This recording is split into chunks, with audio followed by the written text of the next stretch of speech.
तो रूस ने यूक्रेन में मिसाइल हमलों की झड़ी लगा दी है। सिर्फ 90 मिनट में रूस ने 80 से ज्यादा मिसाइलें यूक्रेन पर दाग दी। रूस की सेना ने इस दौरान यूक्रेन पर 8 ड्रोन अटैक भी किए। और पुतिन एक बार फिर से आक्रामक हो गए। ऐसे में सवाल ये उठता है कि बखमुत में मिली हार के बाद ज़ेलेंस्की अब आखिर आगे क्या करने वाले हैं।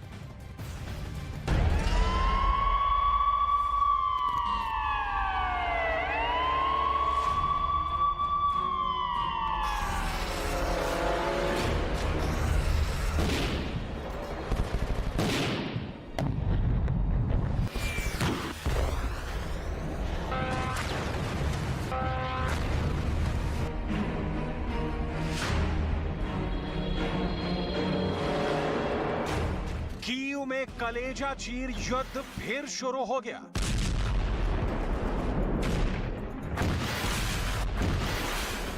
खार्किव में बारूदी खून खराबा फिर शुरू हो गया। लीव में फिर मिसाइलों के प्रहार से हाहाकार है।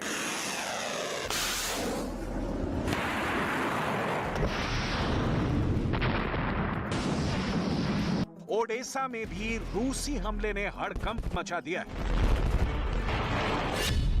साफ है, रूस ने यूक्रेन में पूरब से लेकर पश्चिम तक और उत्तर से लेकर दक्षिण तक आसमान से आग बरसाया है।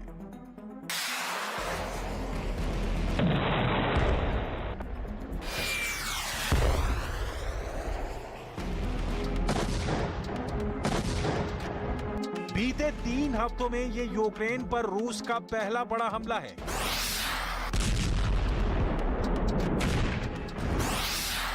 इस हमले में एक बार फिर यूक्रेन में मौजूद यूरोप के सबसे बड़े न्यूक्लियर पावर प्लांट को निशाना बनाया गया।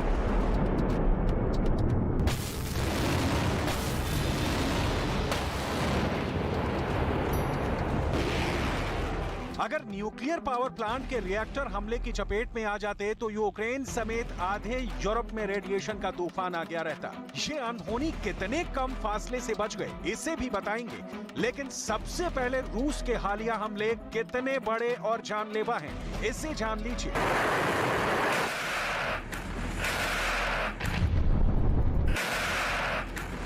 बखमुत की जीत के बाद रूस की सेना के हौसले 7वें आसमान पर हैं।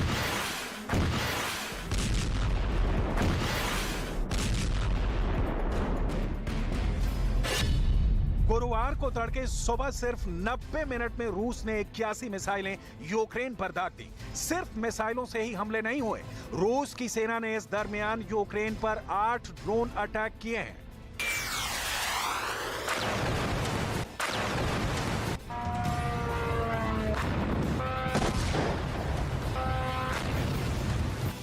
रूस के हमले बता रहे हैं पुतिन एक बार फिर आक्रामक हो गए हैं। एक बार फिर पुतिन की नजर यूक्रेन की राजधानी पर है, ज़ेलेंस्की के घर पर है, उन तमाम ठिकानों पर है जिस पर दोबारा कब्जा जमाकर यूक्रेन अपनी पीठ थपथपा रहा है।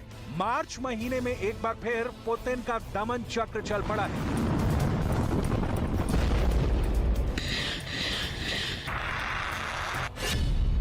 रूस ने मिसाइल हमले काला सागर में मौजूद युद्धपोत से किए हैं।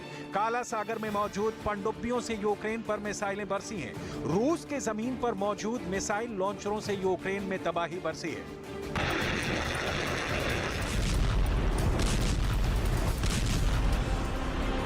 रूस के वार के पलटवार के लिए पूरे यूक्रेन में एयर डिफेंस सिस्टम सक्रिय हैं। कीव में एक बार फिर लोगों को बम शेल्टरों में शरण लेने की चेतावनी जारी की गई है।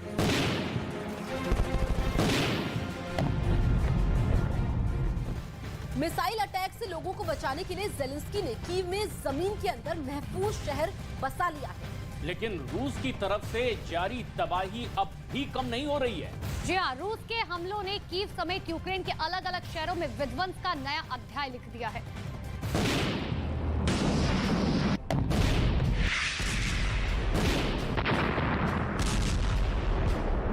Ми були вдома, і десь 6:40, 6:45 гахнуло, все, пішли у двір. Люди були поранені, їм допомогу, з машин аптечки подавали. Потім машини загорілися, ми спробували гасити автомобільними вогнегасниками, трохи припалило. Был первый прилет, и включился ТС-5. Сразу же автоматика сработала. Подошел к окну посмотреть, что это происходит, да. Отошел, и начали искры огненные. Ну и окна повылетали полностью по всему дому. Как бы особо больше сказать ничего. У вас все цели дома? Да, слава богу, я один был дома. 1.5 घंटे से भी कम वक्त में खार्किव में 15 बार हमला हुआ है। लीव क्षेत्र का ज़ोलोचिव्स्की शहर कैसे खंडहर में बदल गया है, इसे देख लीजिए। यूक्रेन के दक्षिणी इलाके ओडेसा में भी रूसी हमले की खबर है। ओडेसा में भी ऊर्जा ठिकानों और रिहायशी इलाकों को निशाना बनाया गया है। रूस ने पूरे यूक्रेन में मिसाइल हमलों की झड़ी लगाई कि यूरोप के सबसे बड़े पावर संयंत्र ज़ैपोरिज़िया में बिजली गुल हो गई। वहीं राजधानी कीव में मौजूद सभी बम शेल्टरों के दरवाजे फिर खोल दिए गए। यूक्रेन की सरकार का दावा है कि रूस के हमले से बचने के लिए कीव में 3000 बॉम्ब शेल्टर बनाए गए हैं। यूक्रेन में पूर्वी यूरोप का सबसे बड़ा और सबसे पुराना अंडरग्राउंड नेटवर्क मौजूद है। यूक्रेन की सरकार ने साल 2014 से ही अपने मेट्रो स्टेशनों में जंग के हालात में उन्हें बॉम्ब शेल्टर की तरह इस्तेमाल करने की तैयारी शुरू कर दी थी। यहाँ तक कि शहर की मेट्रो के 52 में से 47 सब स्टेशनों को शहर के लोगों को रूसी फौज की बमबारी से बचाने के लिए बॉम्ब शेल्टर में तब्दील कर दिया गया है। इन बंकरों में हजारों लोग छिपकर महफूज रह सकते हैं। नीपर नदी के नीचे बनी एक मेट्रो लाइन के जरिए भी शहर के दोनों हिस्से आपस में जुड़े हैं। कीव में सबसे पहला मेट्रो सबवे 1960 में तैयार कर दिया गया था। सवाल है, क्या बखमूत में मिली बढ़त ने रूस के लिए जीत के द्वार खोल दिए हैं? बखमूत से कीव 690 किलोमीटर दूर है। कीव के 40% इलाकों में बिजली गुल है। यहाँ लोगों को बॉम्ब शेल्टरों में रहने की हिदायत दी गई है। बखमूत से खार्किव की दूरी 215 किलोमीटर है। यहाँ 15 मिसाइलें गिरी हैं। बखमूत से लीव की दूरी 1230 किलोमीटर है, जहाँ के ऊर्जा ठिकानों और रिहायशी इलाकों पर मिसाइलों से हमले हुए हैं। बखमूत से ज़ैपोरिज़िया की दूरी 280 किलोमीटर है। जब से यूक्रेन ने यहाँ दोबारा कब्जा जमाया है, उसके बाद से रूस ने छठी बार हमला किया है।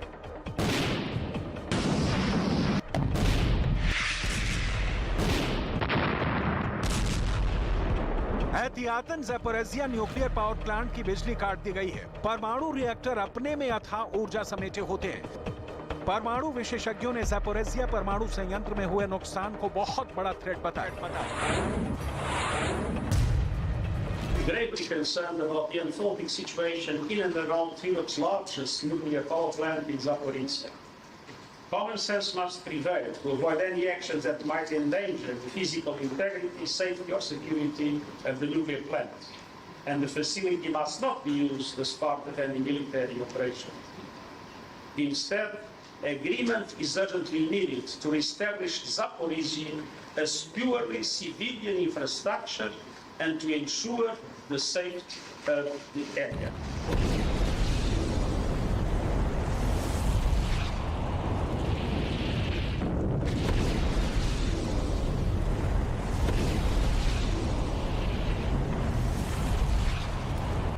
ज़ैपोरिज़्ज़िया परमाणु प्लांट युद्ध के शुरुआती दिनों से ही रूस के कब्जे में था। महीनों तक यूक्रेन की सेना ज़ैपोरिज़्ज़िया परमाणु प्लांट को जीतने में जुटी रही।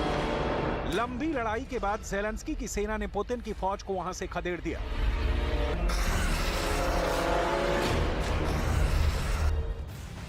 अगस्त को परमाणु प्लांट के दफ्तर और फायर स्टेशन पर रॉकेट से 10 हमले किए गए और इसके बाद दोनों देशों ने एक दूसरे पर प्लांट पर हमला करने का आरोप लगा दिया। लेकिन परमाणु प्लांट के पास हुए इन हमलों ने पूरी दुनिया के माथे पर चिंता की लकीरें खींच दी, क्योंकि अगर ज़ैपोरिज़्ज़िया परमाणु प्लांट को इस तरह से नुकसान पहुंचा तो नतीजा पूरी दुनिया के लिए बहुत विनाशकारी होगा।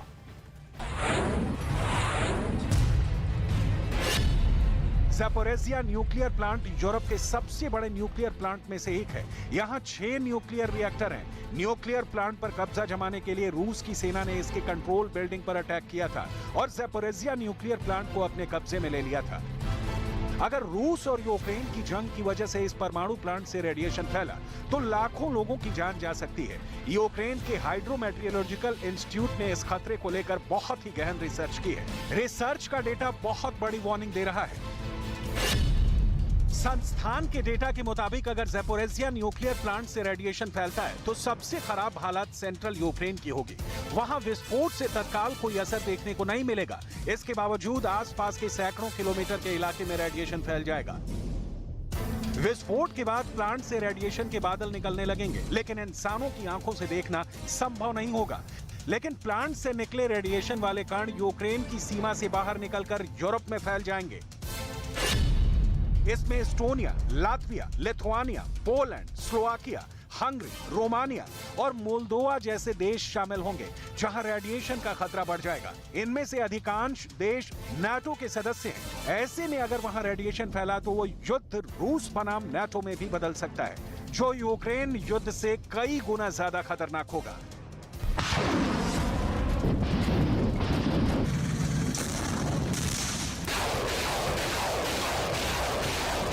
दावा किया जा रहा है कि परमाणु पावर प्लांट में रेडिएशन वाले पदार्थ के 174 कंटेनर रखे गए हैं, जो किसी भी हमले के चपेट में आए तो हाहाकार मच जाएगा।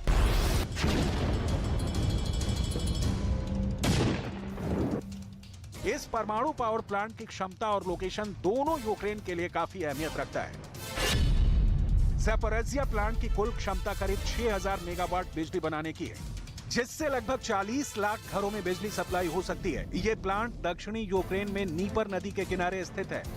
ये प्लांट यूक्रेन की राजधानी कीव से लगभग 550 किलोमीटर दक्षिण पूर्व और चेर्नोबिल से करीब 525 किलोमीटर दक्षिण में है। वहीं ज़ैपोरिज़िया प्लांट की क्राइमिया से दूरी 200 किलोमीटर। ज़ैपोरिज़िया प्लांट अभी भी रूस के सैनिकों के कब्जे में है, लेकिन प्लांट का ऑपरेशन यूक्रेन कर रहा था। रूस के हमलों के चलते ज़ैपोरिज़िया परमाणु ऊर्जा संयंत्र यूक्रेन के पावर ग्रिड से पूरी तरह से डिस्कनेक्ट हो गया है। प्लांट को पावर सप्लाई यूक्रेन की तरफ से ही किया जा रहा था, लेकिन अब सप्लाई की आखिरी कड़ी को भी काट दिया गया है। यूक्रेन का दावा तो यहां तक है कि रूस ज़ैपोरिज़िया न्यूक्लियर प्लांट का कनेक्शन यूक्रेन के मेन पावर ग्रिड से तोड़कर उसके क्राइमिया के पावर ग्रिड से जोड़ना चाहता है, ताकि इस प्लांट से क्राइमिया को बिजली मिल सके।